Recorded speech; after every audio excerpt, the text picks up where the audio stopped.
ओम शांति। 30 अगस्त 2024 के बाबा के महावाक्य। बाबा कहते, मीठे बच्चे, तुम्हें खुशी होनी चाहिए कि दुख हरने वाला बाबा हमें सुख धाम में ले जाने आया है। हम स्वर्ग के परिजादे बनने वाले हैं। तुम्हें खुशी होनी चाहिए कि दुख हरने वाला बाबा हमें सुख धाम में ले जाने के लिए आया है।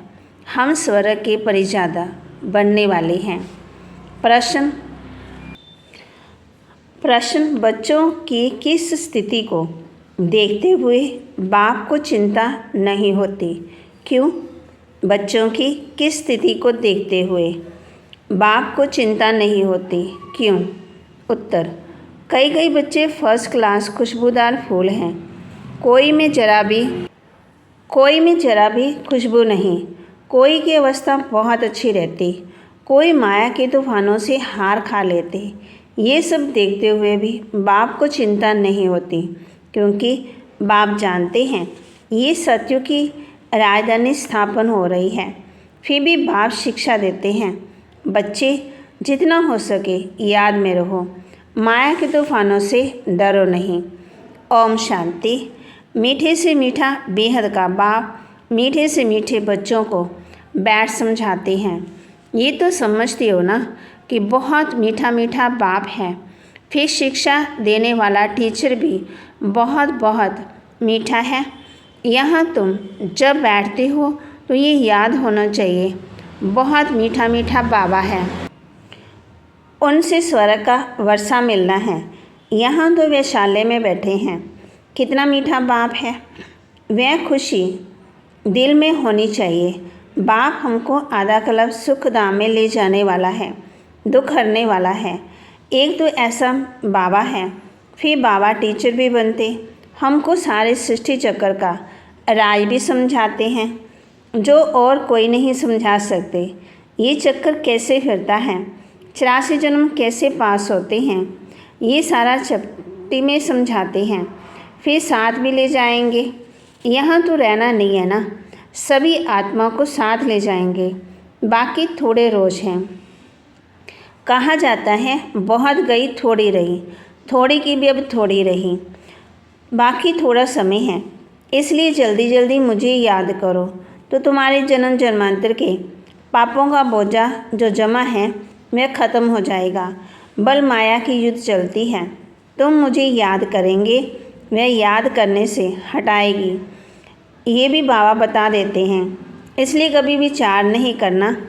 कितने भी संकल्प विकल्प तूफान आए तो बाबा कहते, सारी रात संकल्पों में फिट जाए तो भी डरना नहीं है, बहादुर रहना है। बाबा कह देते हैं ये आएंगे ज़रूर, स्वप्न भी आएंगे, इन सब बातों से डरना नहीं। युद्ध का मैदान है ना, ये सब विनाश हो जाने हैं। तुम युद्ध करते हो माया को जीतने के लिए।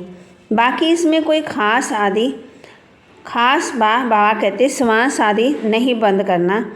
आत्मा जब शरीर में होती है तो श्वास चलता है, इसमें श्वास आदि बंद करने की कोशिश नहीं करनी है।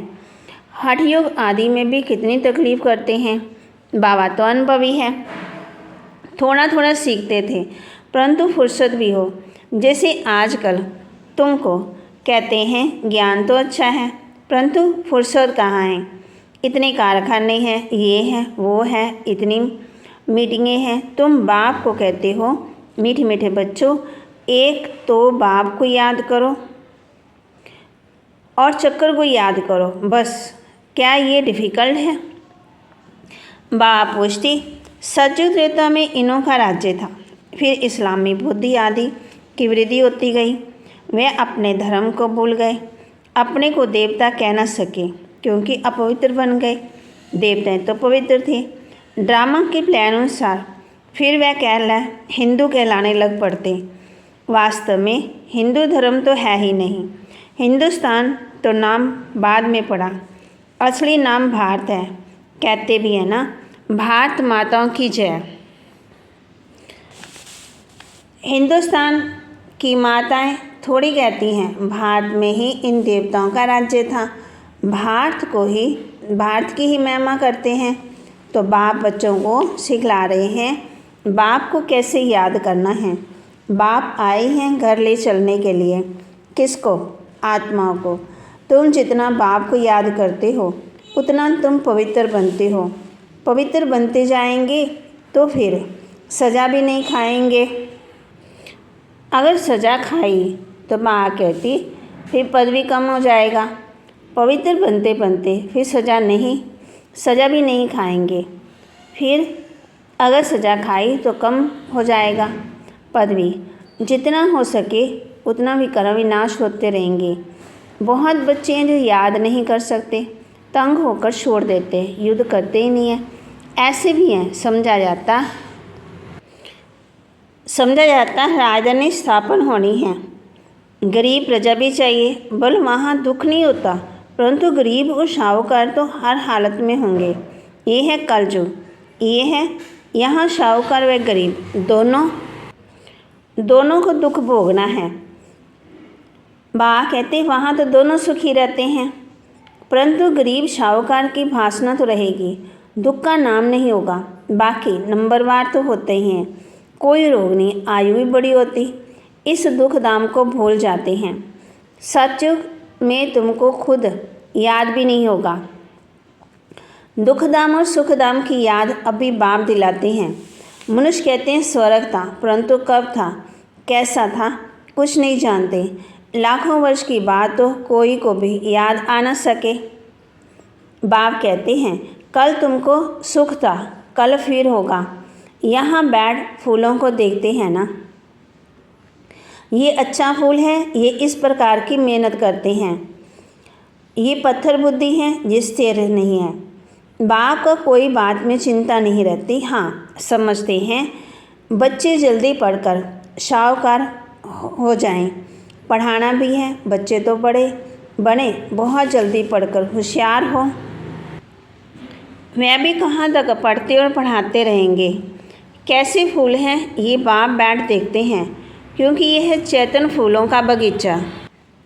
फूलों को देखते भी कितनी खुशी होती है।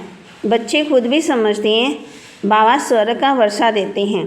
बाप को याद करते रहेंगे तो पाप करते जाएंगे, नहीं तो सज़ा खाकर फिर पद भी पाएंगे। उसको कहा जाता है मानी और मोचरा। रोटी भी मिली और मार भी पड़ी।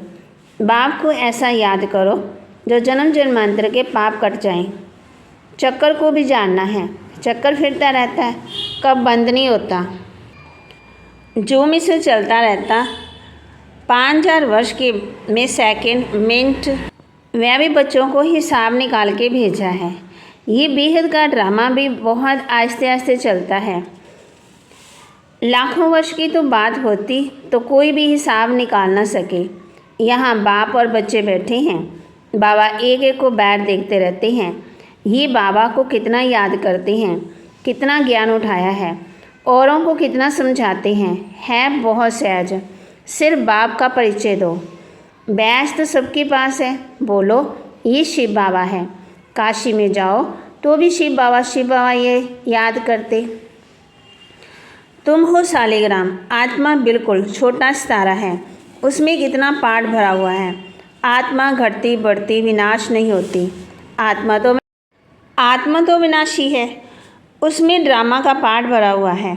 हीरा सबसे मजबूत होता है, उस जैसा सख्त पत्थर कोई होता ही नहीं। जौहरी लोग जानते हैं सुनियारे। आत्मा का विचार करो कितनी छोटी है, उनमें कितना पाठ भरा हुआ है जो कभी भी घिसता नहीं।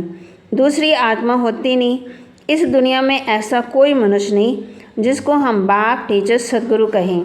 ये एक बेहद का बाप है, शिक्षक भी है, सबको शिक्षा देते हैं। मन मना भव। तुमको भी कहते हैं कि कोई धर्म वाले मिले उनको कहो कि अल्लाह को याद करो। आत्मा सब भाई भाई हैं। अब बाप शिक्षा देते हैं कि मामकम याद करो तो भी कर्म विनाश होंगे।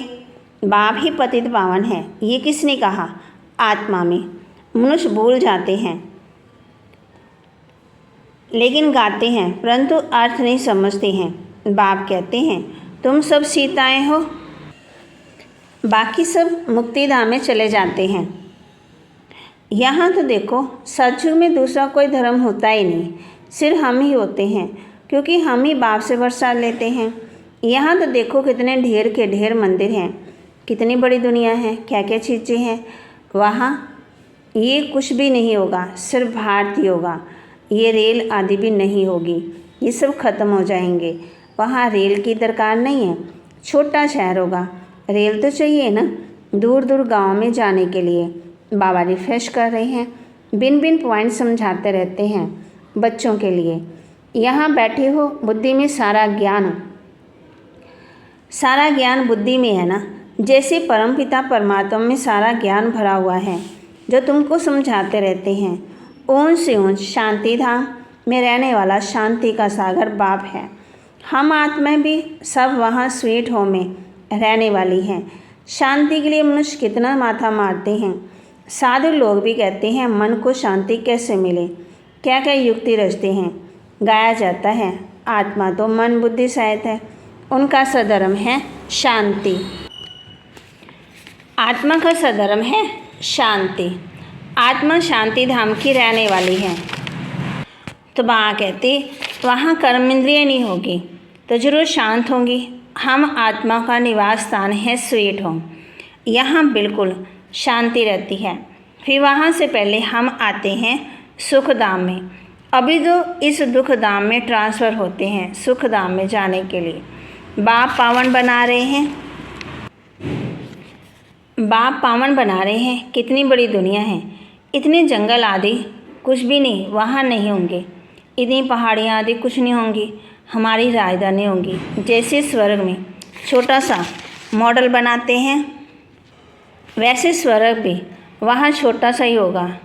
दुख की बात ही नहीं होगी। वंडर देखो कितना है, कितनी बड़ी सृष्टि। यहाँ तो सब आपस में लड़ते झगड़ते रहते हैं। फिर इतनी सारी दुनिया ख़त्म हो जाएंगी, बाकी हमारा राज्य रहेगा। इतना सब कुछ ख़त्म हो, ये सब कहाँ जाएंगे। समुंदर धरती आदि सब चले जाएंगे, इनका नाम ही निशान ही नहीं होगा। समुंदर में तो चीज़ें जाती हैं ना, वह अंदर में ख़त्म हो जाती है। सागर हप कर लेता है, तत्व में मिट्टी में मिल जाता है। फिर इतनी सारी दुनिया ख़त्म हो जाएगी। फिर ये दुनिया सत्व प्रधान होती, उस समय कहा जाता है नई सत्व प्रधान प्रकृति। तुम्हारी वहाँ नेचुरल ब्यूटी रहती। बाप कहते हैं वहाँ लिपस्टिक पाउडर आदि लगाने की ज़रूरत ही नहीं है। तो तुम बच्चों को खुश होना चाहिए, तुम स्वर्ग के परिजादा बनते हो। ज्ञान स्नान नहीं करेंगे तो तुम देवता बनेंगे नहीं, और कोई उपाय है ही नहीं। बाप तो है ही सदा खूबसूरत। तुम आत्मा सांवरी बन गई हो। माशिक तो बड़ा सुंदर मुसाफिर है, जो आकर के तुमको सुंदर बनाते हैं। बाप कहते हैं मैंने इनमें प्रवेश किया, मैं तो कभी सांवरा नहीं बनता, तुम सांवरे से सुंदर बनते हो। सदा सुंदर तो एक मुसाफिर है, ये बाबा सांवरा सुंदर बनते तुम सबको सुंदर बनाकर साथ ले जाते हैं। तुम बच्चों को सुंदर बनो, फिर और सबको सुंदर बनाना है। बाप तो शाम सुंदर बनते नहीं। गीता में भूल कर दी, जो बाप के बदले श्री कृष्ण का नाम डाल दिया है।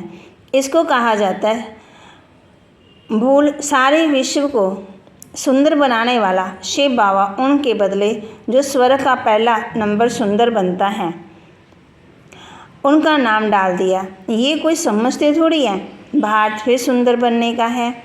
वह तो समझते हैं 40,000 वर्ष बाद स्वर्ग बनेगा, और तुम बताते हो ना कि सारा कलब ही 5,000 वर्ष का है। जो बाप आत्माओं से बात करते हैं, बाप कहते हैं मैं आधा कलब का माशूक हूँ। तुम मुझे पुकारते आए हो ना कि हे पतित पावन आओ, आकर के हम आत्माओं को आशिकों को पावन बनाओ। तो उनकी मत पर चलना चाहिए, मेहनत करनी चाहिए। बाबा ऐसे नहीं कहते कि तुम धंधा आदि नहीं करो, कर्म नहीं करो, नहीं, ये सब कुछ करना है। गृहस्थ भार में भी रहते, बाल बच्चे आदि संभालते, सिर्फ अपने को आत्मा समझ मुझे याद करो, क्योंकि मैं पतित पावन हूँ। बच्चों की संभाल भले करो, बच्चों की संभाल भले करो, बाकी अभी और बच्चे पैदा नहीं करो, नहीं तो वह भी याद आते रहेंगे। इन सब के होते हुए भी इनको भूल जाना है। जो कुछ तुम देखते हो ना, ये सब खत्म हो जाने वाला है।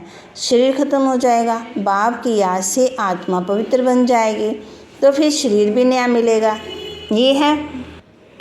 ये है बेहद का संन्यास। बाप नया घर बनाते हैं तो फिर पुराने घर से दिल हट जाती है। स्वर्ग में क्या नहीं होगा, अपार सुख। स्वर्ग तो यहाँ होता। दिलवाड़ा मंदिर में भी पूरा यादगार। नीचे तपस्या कर रहे हैं, फिर स्वर्ग कहाँ दिखाएं, वह फिर छत में रख दिया है। नीचे राजयोग की तपस्या कर रहे हैं, ऊपर राज्य पदवी खड़ा है। कितना अच्छा मंदिर है। ऊपर है अचलगढ़, सोने की मूर्तियाँ, उनसे ऊपर फिर गुरु शिखर है। गुरु सबसे ऊपर बैठा है, ऊंच से ऊंच है सतगुरु, फिर बीच में दिखाया है स्वर्ग। तो ये दिलवाड़ा मंदिर पूरा यादगार है। राजयोग तुम सीखते हो, फिर स्वर्ग यहाँ होगा। देवता यहाँ थे ना, परंतु उनके लिए पावन दुनिया अब बन रही है। अच्छा, मीठी मीठी सिक्की लदे बच्चों प्रति माता पिता बाप दादा का याद प्यार और गुड मॉर्निंग। रूहानी बच्चों को नमस्ते। रूहानी बच्चों की रूहानी बाप दादा को दिलवा जान सिकवा प्रेम से नमस्ते। धारणा के लिए मुख्य सार, इन आँखों से सब कुछ देखते हुए इनसे बोलने का अभ्यास करना है। पुराने घर से दुनिया से दिल हटा लेनी है, नए घर को याद करना है। ज्ञान स्नान कर सुंदर परिजादा बनना है। जैसे बाप सुंदर गोरा मुसाफिर है, ऐसे उनकी याद से आत्मा को सामने से गोरा बनाना है। माया के युद्ध से डरना नहीं है, विजय बनकर दिखाना है। वरदान, महादानी बन फ्राख दिली से खुशी का खजाना बांटने वाले मास्टर रहम दिल भव। महादानी बन फ्राख दिली से खुशी का खजाना बांटने वाले मास्टर रहम दिल भव। लोग अल्पकाल की खुशी प्राप्त करने के लिए कितना समय व धन खर्च करते हैं, फिर भी सच्ची खुशी नहीं मिलती। ऐसे अवस्था के समय आप आत्माओं को महादानी बन फ्राख दिली से खुशी का दान देना है। इसके लिए रहम दिल का गुण धारण करो। आपके जड़ चित्र वरदान दे रहे हैं और आप भी चैतन्य में रहम दिल बन बांटते जाओ, क्योंकि परवश आत्मा है। कभी ये नहीं सोचो कि ये तो सुनने वाले ही नहीं। आप रहम दिल बन देते जाओ। आपकी शुभ भावना उन्हों को फल अवश्य देगी। स्लोगन, योग की शक्ति द्वारा हर कर्मेंद्रियों को आर्डर में चलाने वाले ही स्वराज्याधिकारी हैं।